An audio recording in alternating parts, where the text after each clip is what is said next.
Saturday morning ನಾನು ಶಾವ್ಗೆ ಉಪ್ಪಿಟ್ಟು ಮಾಡ್ತಾ ಇದ್ದೇನೆ. ಬೆಳಗ್ಗೆ ಬೇಗ ಎದ್ದು ಕಾಫಿ ಎಲ್ಲ ಕುಡಿದು ಮನೆ ಕಸ ಎಲ್ಲ ಹೊಡೆದು ಕೆಲಸ ಎಲ್ಲ ಆಯಿತು.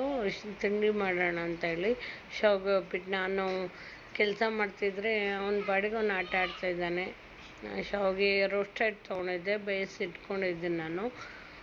ಸಾಸಿವೆ, ಕಡಲೆ ಬೀಜ ಮತ್ತು ಗೋಡಂಬಿ, ಈರುಳ್ಳಿ, ಮೆಣಸಿನ್ಕಾಯಿ ಮತ್ತು ಕರಿಬೇವು ಎಲ್ಲ ಹಾಕ್ಬಿಟ್ಟು ಫ್ರೈ ಮಾಡಿಕೊಂಡು, ತರಕಾರಿ ನಾನು ಕ್ಯಾರೆಟು, ಬೀನ್ಸು, ಬಟಾಣಿನ ಬೇಯಿಸಿಟ್ಕೊಂಡಿದ್ದೀನಿ. ಪಾಪು ಕೊಡೋದ್ರಿಂದ ನಾನು ಕುಕ್ಕರ್ನಲ್ಲೇ ಬೇಯಿಸ್ಕೊಂಡೆ.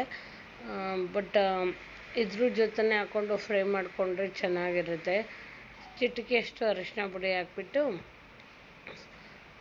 ಬೇಯಿಸಿರೋವಂಥ ತರಕಾರಿ ಹಾಕ್ಬಿಟ್ಟು ಶಾವಿಗೆ ಹಾಕಿ ಸಾಲ್ಟ್ ಹಾಕ್ಬಿಟ್ಟು ಮೇಲೆ ಸ್ವಲ್ಪ ಕೊತ್ತಂಬರಿ ಸೊಪ್ಪು ಹಾಕ್ಬಿಟ್ರೆ ಶಾವಿಗೆ ಉಪ್ಪಿಟ್ಟು ರೆಡಿ. Thank you.